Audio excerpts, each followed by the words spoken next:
Hey everyone, welcome to Megha Discourse, where literature meets excellence. In today's video, we are going to cover 50 linguistic terms which are very important for our exam point of view. And these terms are collected from different exams, for example, DSSSB, UGC NET, and state exams. And after doing these terms, you don't need to do anything else. I tried my best to cover these terms. First term is phoneme, the smallest distinctive unit of a sound in a language. For example, pat and bat. One start from P and another start from B. So p and b, that is P and B, they both are different phoneme sounds. Second one, allophone, the variant of a phoneme that do not change meaning. For example, pin and spin, both have pin in their word. But here, one P is aspirated and another is not aspirated, that is unaspirated. So the P which is aspirated is different from the unaspirated. So this difference in one sound is known as allophone. The another is morpheme. The smallest unit of a meaning is known as morpheme. Unhappiness. Un is means not plus happy plus ness. So these unhappy and ness which further cannot be divided is called morpheme. For example, dogs. Dog plus s. So these are phonemes. The next one is allomorph. Similarly sound like allophone. Variant form of morpheme. Plural morpheme like cats, C-A-T plus S. So S are allomorph. Dogs, buses. So these are variant of morphemes. Next one is lexeme. Lexeme means a basic unit of a lexicon. Lexicon means dictionary form of a word. For example, run, rain, runs, running. These are lexeme of a word run. Move to our next term is deixis. It means that words require contextual information to interpret meaning. This, that, here, now, you, I. And you can say deixis refer to a particular noun, place, or a word like I, you, here, now. So these all are deixis. The next one is periphrasis. It means expressing a concept with more words instead of an inflection or a single word. More beautiful instead of beautiful. Or you can say she is very intelligent instead of intelligent. So periphrasis is more and very. Next one is markedness. So markedness, the state of being linguistically and socially unusual. So which is now not in the fashion, not in the vogue. They are less basic. For example, the plural form of lion is lioness, but what we call always lion. We do not speak lioness. So these are markedness. Next one is unmarked form. Unmarked form, the neutral or default form in opposition to the marked one. Plus words, unmarked form means these are very common. These are very genuine words. For example, actor instead of actress. You call walk instead of walked. So these are the unmarked terms. So the next term is isogloss. Isogloss means a geographic boundary marking linguistic differences. For example, pop versus soda. We call it soft drink, so they call it pop, and in some reason it is known as soda. So these are difference. Now, the next 11th term is glottochronology. It means how a language changes over particular time by using lexical statics. For example, in ancient time, Latin language was dominated, then French language, and now English language. So the divergence of these languages are known as glottochronology. The next term is eponym. Eponym is a name or a word which is derived from a person's name. For example, the patent, like Einstein has done this. So Einsteinian philosophy, or sandwich from the name Earl of Sandwich. The next one is calico. So calico is actually a word or a phrase which is borrowed by literal translation. For example, skyscraper means Gaganchumbi Imarat, and in French it is known as gratte-ciel. So we borrowed this term after linguistic variation or after literal translation. The next word is borrowing. To borrow something. So adoption of words from another language. For example, piano, we have taken it from Italian. Pizza, potato, tomato. So these are some terms we taken from Italian or Portugal language. The next one is nonce word. Actually, it is a word which is coined for a single occasion or for a single purpose. For example, unputdownable by the Lewis Carroll. Lewis Carroll is actually a writer of Alice Wonderland, and he used this term unputdownable to praise a book. So he used this term once and then it disappeared. So the next term is collocation. Collocation means occurring together. For example, make a decision, not do a decision. It means decision तो बनाएंगे पर decision मत लीजिए. यानी कि you are saying two things simultaneously, and in very easy terms, it like bright color which is very bright, or water bottle. So these are the example of collocation. The next one is register. Very important term. It means the variation style which changes according to situation or context. For example, formal and informal speech. As you practiced invitation, formal invitation, or informal invitation, similarly, formal letter, informal letter. So these are the register. You can say this is a technical term, this is a business term, this is a medical term. So these all are the register used for a particular situation or in a context. The next one is sociolect, that is socio-linguistic term. So it is a language variety which is associated with a social class or a social group. For example, teenager, adult, childhood.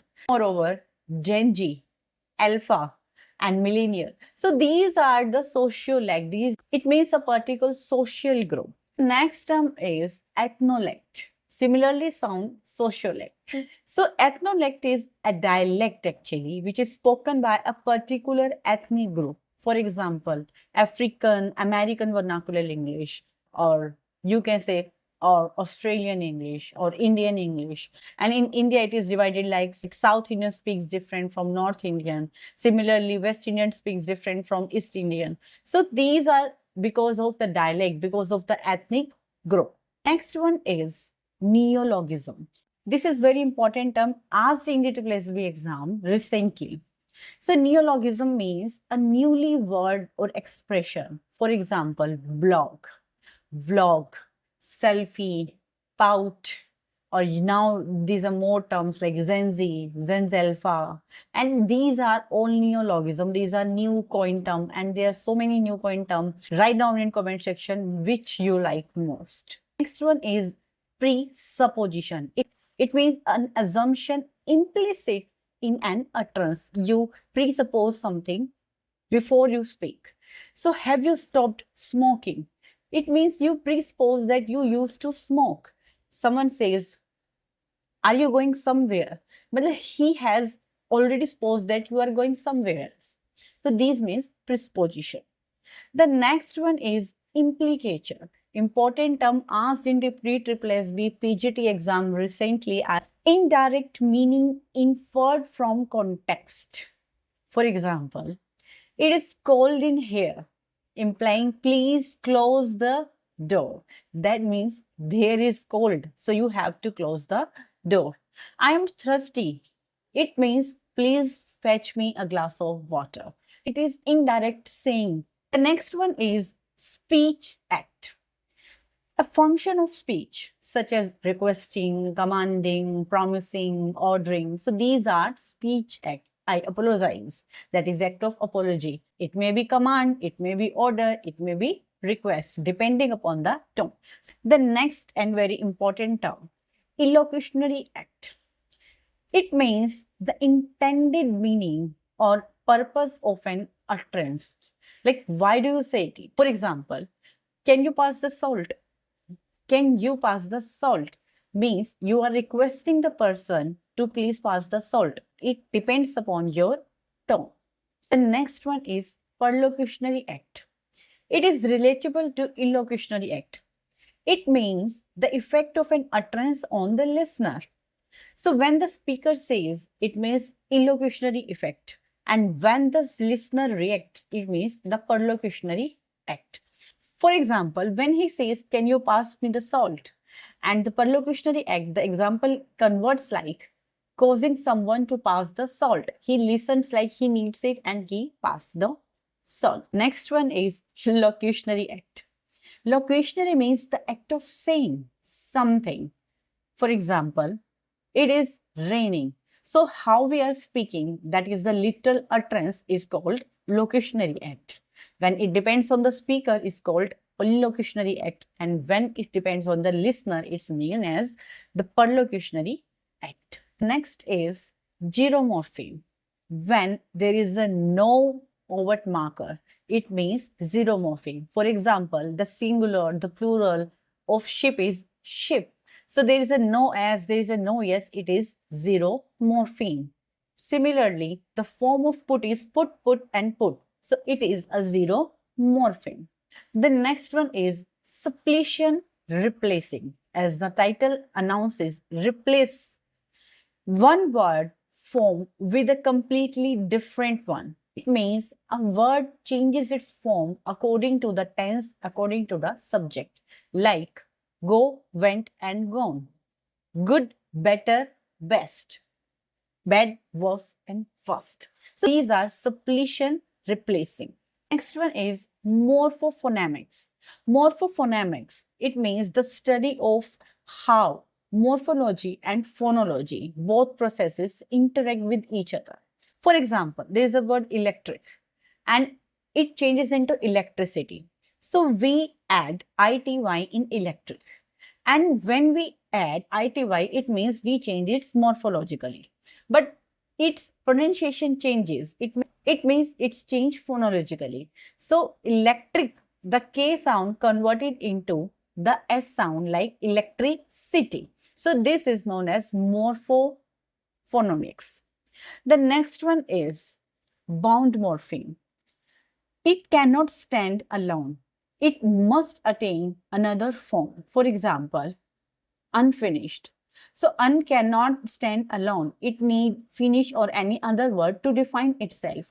Or unkind. So these are the bound morpheme. Next one is free morpheme. That means they are free.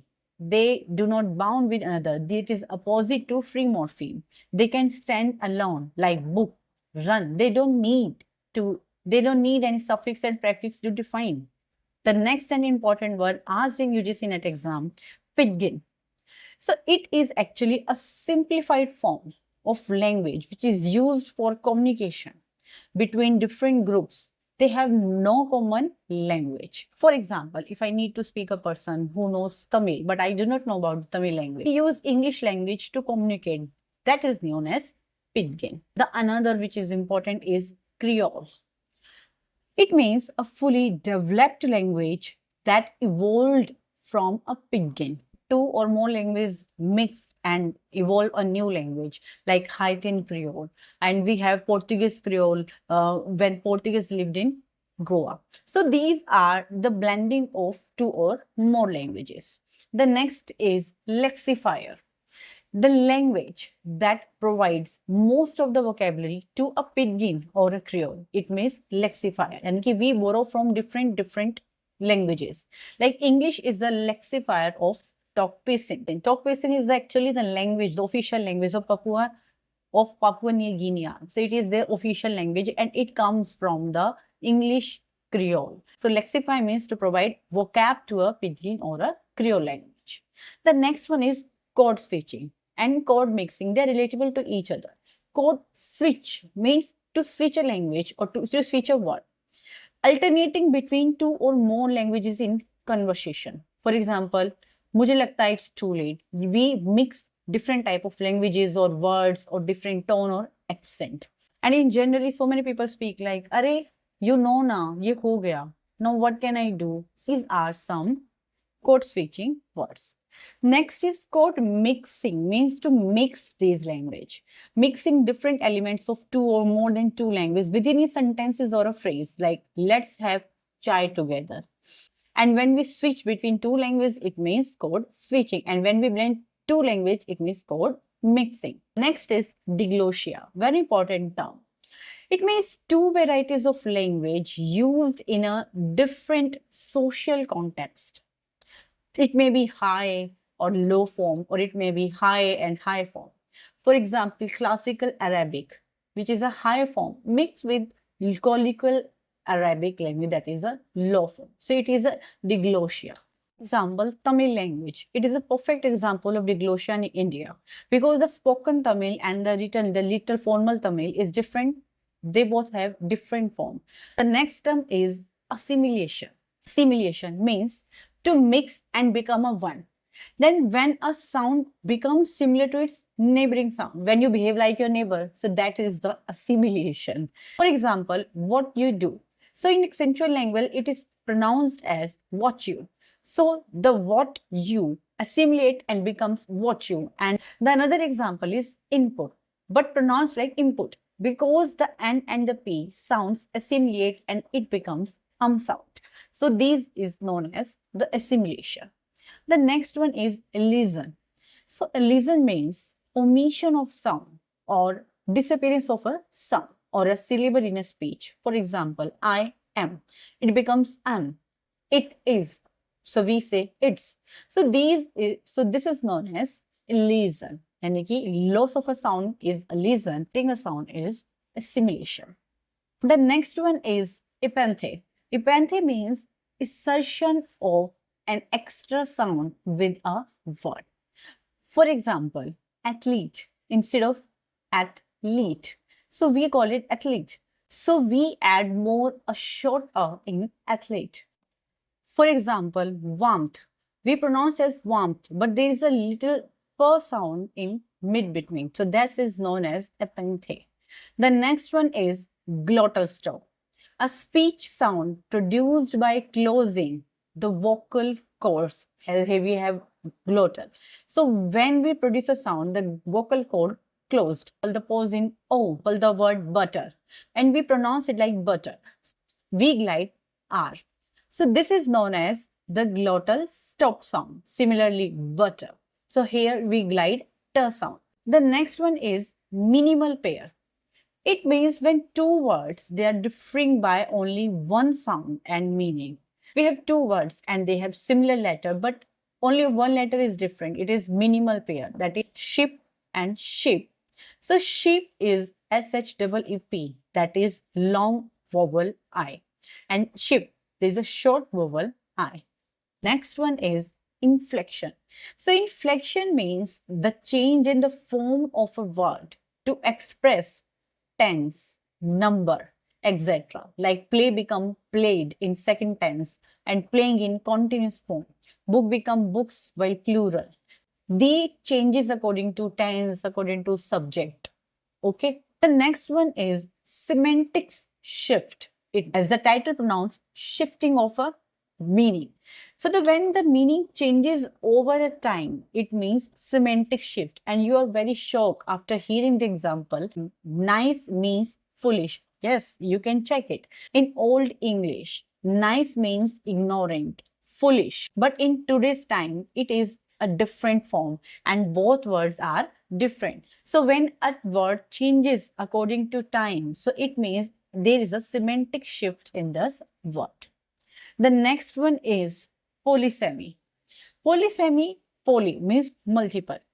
A word having multiple related meaning. For example, head. It means the head of the school. We have the head on our body. We have leader.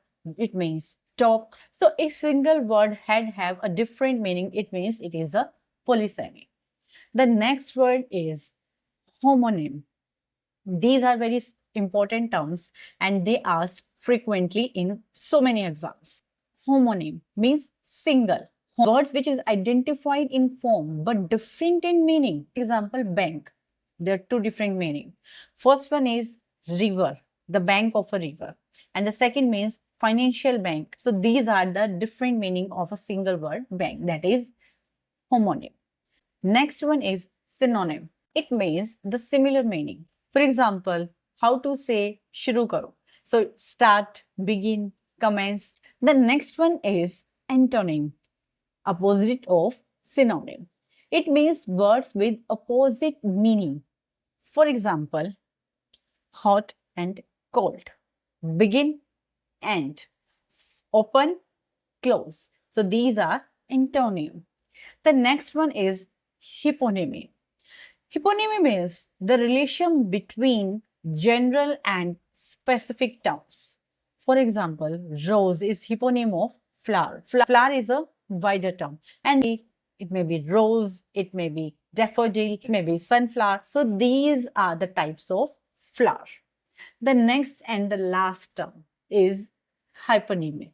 So hyponym means a general term for a category. We categorize a particular thing. For example, vehicle is a hyponymy of car. Car is a type of vehicle like cycle, bus, train. So these are the categories of a vehicle. This is our today's lecture on linguistic terms. And I hope you find this lecture very insightful. So make your notes wisely. And I must say, and I am saying it again and again, that revise your notes frequent. So if you like this lecture, then like, share, and subscribe my channel. Bye-bye. Meet with next lecture. Thank you.